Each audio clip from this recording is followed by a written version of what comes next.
समझो अपाणमेव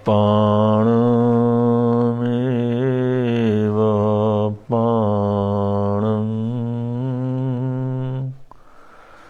जयिता सोहमे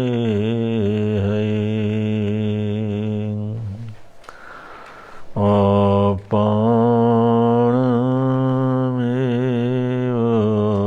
अपाणं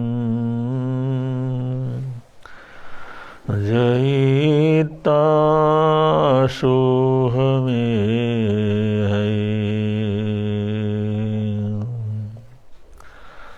जैन आगम ग्रंथों में ये बहुत ही महत्वपूर्ण सूत्र आया है। अपाणमेव जुज्झाई किमते जुज्झेण बज्झो अपाणमेव अपाणम जयिता शुहमे है। इसका तात्पर्य है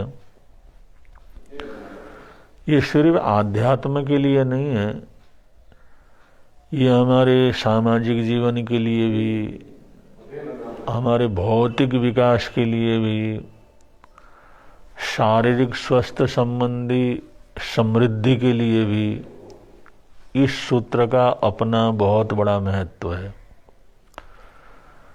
अपाणमेव अपाणम, अपने आप को केंद्रित करके, अपने आप के ऊपर अपना कंट्रोल करके, अपने ऊपर अपना कंट्रोल का मतलब इसमें हमारे आँखों के ऊपर भी नियंत्रण होना, हमारे पांचों इंद्रियों के ऊपर नियंत्रण होना।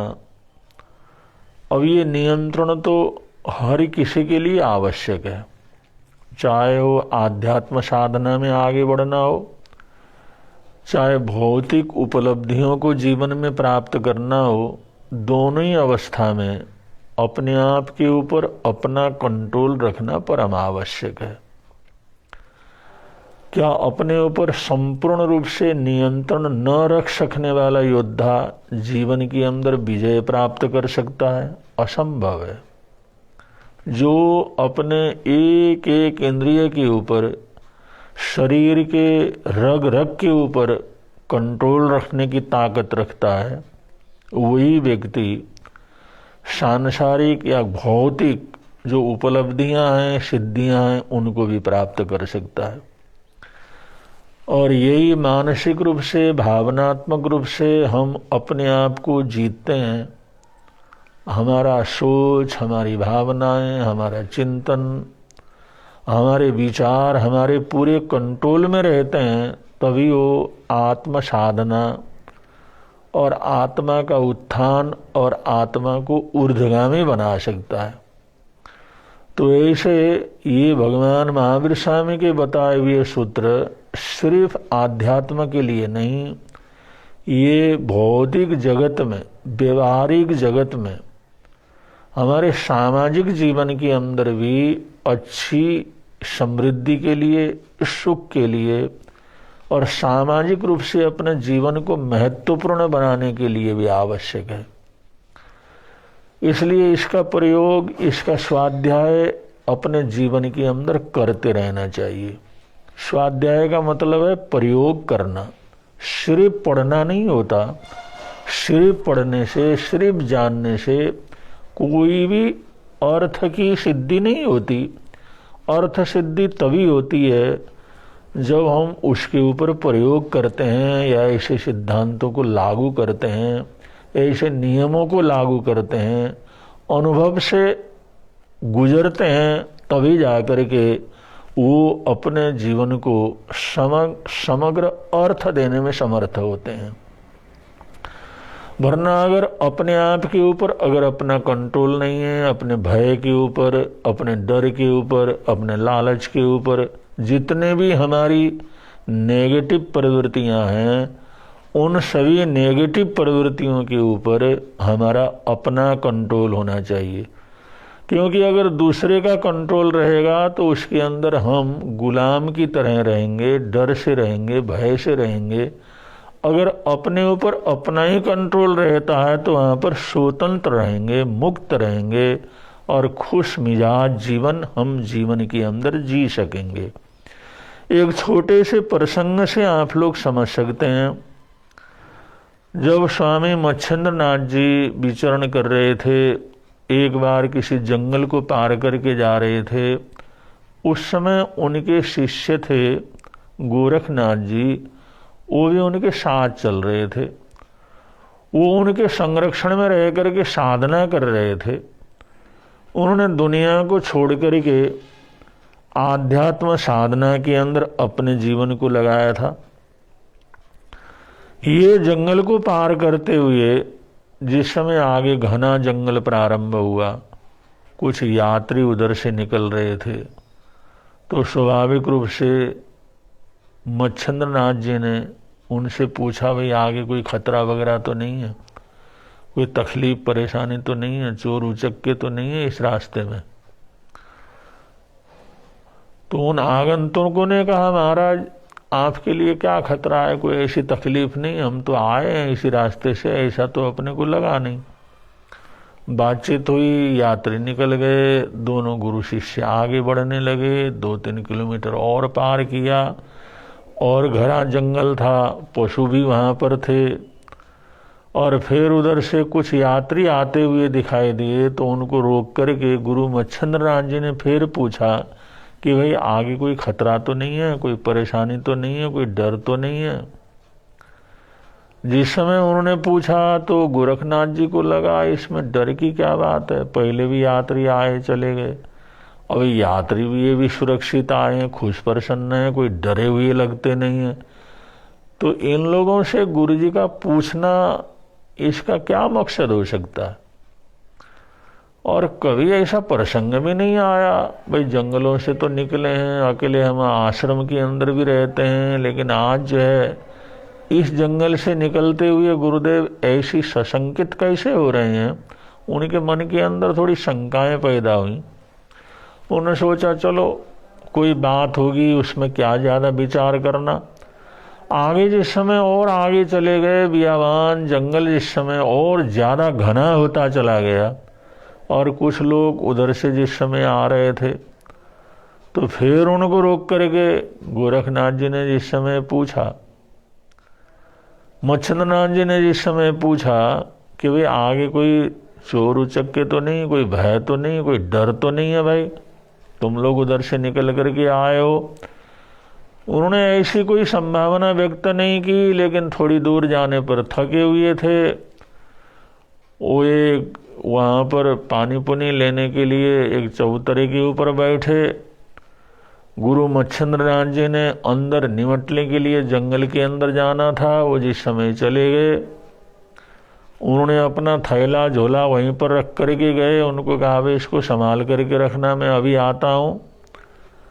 अब जिस समय उस थैले को गोरखनाथ जी ने थोड़ा संभाला, उठा करके जिस समय अपने पास रखा, उनको लगा इसमें कुछ बोझ ज़्यादा ही है, इतना बोझ लेकर के चलने की क्या ज़रूरत है? हम भिक्षावृत्ति से अपने जीवन को चलाते हैं, एक दिन के लिए भोजन ग्रहण करते हैं, वैसे फक्कड़ अवधूत संत के रूप में हम लोग रहते हैं। इतना बोझ क्या है, इतना सामान क्या है, इतने सामान की हमारे को ज़रूरत क्या है? ऐसा कोई सामान पहले तो मैंने देखा नहीं। जिस समय उन्होंने थोड़ा सा उसको खोल करके देखा, तो उन्होंने देखा उसके अंदर एक सोने की ईंट थी। जिस समय वो सोने की ईंट को देखा, तो गोरखनाथ को एकदम अनुमान हुआ, भाई सारा डर और भय तो यही है। ये गुरुजी के मन के अंदर कुछ लालच पैदा हुआ है, आसक्ति पैदा हुई है, इसलिए उन्होंने ये जो सोने की ईंट संभाल करके रखी हुई है, और ये सोने की ईंट होने के कारण यही भय का कारण है, यही परेशानी का कारण है। वरना साधु संतों के लिए चोर उचक्के का क्या डर हो सकता है, या उनके लिए कोई ऐसा लूटने वालों का क्या डर हो सकता है? और ऐसा तो कभी होता नहीं है, वो तो कभी वो डरे भी नहीं है। लेकिन आज ऐसा हो रहा है, तो ये निश्चित है, ये लोभ के कारण, ये आसक्ति के कारण, ये सोने की ईंट के कारण, इस परिग्रह के कारण ही हमारे गुरुदेव परेशान हैं, दुखी हैं। उन्होंने सोचा भाई ऐसी परेशानी के कारण को क्या रखना जो मानसिक अशांति पैदा करे, मानसिक भय करके मन के अंदर ऐसा अचरज पैदा कर ले, तो ऐसी चीज़ों को तो रखना ही क्या है। उसने उठाया, उठा करके वो नीचे, क्योंकि खाई थी, पहाड़ी के ऊपर तो चल ही रहे थे, और आप देखा न ताप देखा, उठाया एकदम खाई के अंदर डाल दिया। वो तो पता नहीं कहाँ पहुँच गया नीचे। अब जिसके मन में लालच न हो उसके लिए तो क्या है, आसक्ति न हो, सोने की ईंट उन्होंने ऐसे उठा करके फेंक दिया जैसे साधारण मिट्टी का डल्ला फेंक दिया हो। लेकिन फिर ध्यान आया, अरे गुरुजी आएंगे, देखेंगे, पता लगेगा, और ये तो है नहीं तो क्या तकलीफ और ज़्यादा परेशानी न हो, और ज़्यादा उनको तकलीफ न हो, तो उन्होंने फटाफट इधर उधर देखा, और एक वहाँ पर वैसे ही चौकोर पत्थर पड़ा हुआ था, उस पत्थर को उस कपड़े में लपेट करके उसी झोले के अंदर रख दिया। और जिस समय उधर से निमट करके गुरु मच्छिंद्रनाथ जी पधारे, और उन्होंने जो है अपने थैले को संभाला, और उन्हें थोड़ा देखा कि इसमें बराबर ठीक ठाक तो है ना, कोई तकलीफ तो नहीं है। तो जिस समय देखा उतना ही भार है, तो उठा करके कंधे पर उठा करके चल पड़े हो। अब ये शक हुआ, बल्कि गोरखनाथ ने पूरा जीवन उनके चरणों में समर्पित किया हुआ था, लेकिन वो लोभ के कारण, उस आसक्ति के कारण, ऐसा जिसने जीवन को समर्पित किया उस गोरखनाथ शिष्य के प्रति उनके मन में शंका पैदा हुई। तभी तो उन्होंने उस थैले को देखा, उठा करके देखा कहीं इसने न निकाल लिया हो, न फेंक दिया हो। तो बोझ देखने का मतलब वहाँ पर भी शंका उनकी पैदा होगी। तो दुनिया के अंदर ये जितने भी समस्याएं पैदा होती हैं, शंकाओं से होती हैं, कुशंकाओं से होती हैं, डर से होती हैं, भय से होती हैं, और ये सब आसक्ति, लालच, परिग्रह, ये इसका मूल कारण रहता। अब चले जा रहे थे, 1-8 किलोमीटर आगे पहुंचे। अब तो जंगल भी पार होने वाला था, कोई अब थोड़ा ज़्यादा जंगल तो पार हो चुका था। फिर भी मच्छिंद्रनाथ जी ने जिस समय किसी से पूछा कि भाई आगे कोई डर वगैरह तो नहीं है, तो वो यात्री कुछ कहें उससे पहले ही गोरखनाथ जी कहने लगे, गुरुजी वो डर तो सब पीछे चला गया, वो भय डर जो था वो सब पीछे चला गया, चोर उचक्के सब पीछे छूट गए, आगे कोई डरने की जरूरत नहीं। वो आगंतुक भी कहने लगे, मुनि जैसा कहते हैं, बिल्कुल ठीक है, आगे कोई डर नहीं है। अब जिस समय वो तो आगे आगंतुक तो चले गए, और इधर जो मच्छिंद्रनाथ सोचने लगे, ये कैसे कहता, पीछे इसको कैसे पता है सब कुछ। उन्होंने कहा तेरे को कैसे पता है भाई, डर भय सब पीछे रह गया। उन्होंने कहा गुरुजी मेरे को पता है, वो सब कुछ पीछे रह गया, कुछ नहीं है, अब कोई डरने की जरूरत ही नहीं है। चोर डाकू लुटेरे भय ये सारा कुछ पीछे छूट गया है, अपने पास अब ऐसा कोई डर का स्थान नहीं है।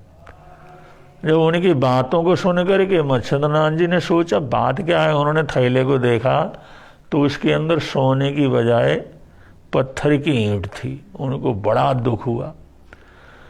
उन्होंने अपने शिष्य को कहा, बेटा अरे तुम्हारे लिए मैंने थोड़ा थोड़ा इकट्ठा करके इतना बड़ा ईंट बनाया, मैंने कोई मर करके थोड़ी ले जाना था, तेरे लिए तो था सारा। इस तरह से फेंकने की क्या जरूरत थी, पीछे छोड़ने की क्या जरूरत थी, कहाँ फेंका उसको।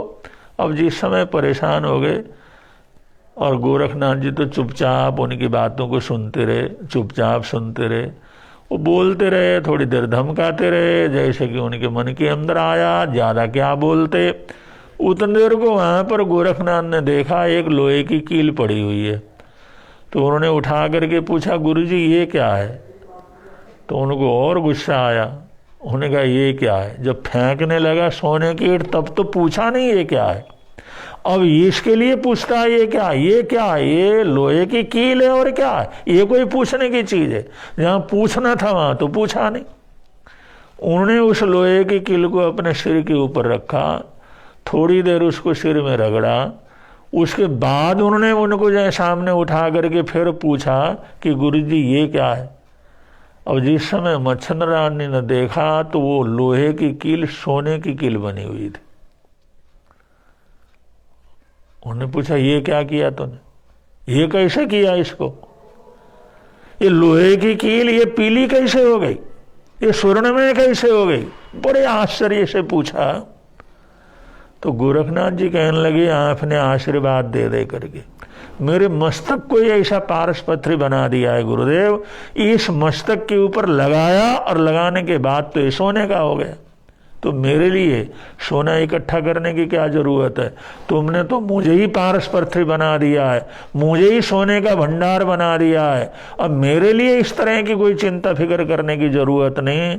जिस समय ये सब घटना घटी मच्छदनाथ को बड़ा दुख हुआ, अरे मैं साधना करते करते कहाँ फंस गया, लेकिन मेरा चेला तो कहाँ तक पहुँच गया है। उन्होंने क्षमा याचना की, अपना दोष स्वीकार किया और साधना पथ के ऊपर नए सिरे से आगे जागृत होकर के लगे कि वास्तव के अंदर हम साधना पथ के ऊपर चलते हैं तो इतनी सच्चाई के साथ करना चाहिए, सारे चमत्कार हमारे जीवन के अंदर ही पैदा हों। तो यहाँ पर भगवान महावीर स्वामी ने बतलाया अपाणमेव अपाणम जयिता सुहमय, और जो अपने आप को जीतने के बाद, अपने लोभ को जीतने के बाद, अपनी आसक्ति को जीतने के बाद जो परम शांति मिलती है, ये शांति और कहीं सारी दुनिया को जीतने से भी नहीं मिल सकती।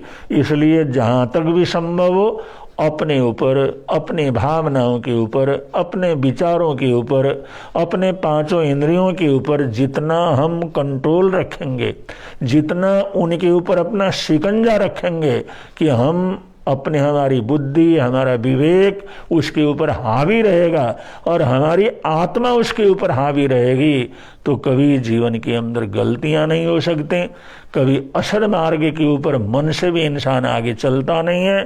जब इतनी सच्चाई के साथ आगे चलता है तो जीवन ही चमत्कार का भंडार होता है। इसलिए तो कहा गया है, बोलिए भगवान महावीर स्वामी की जय।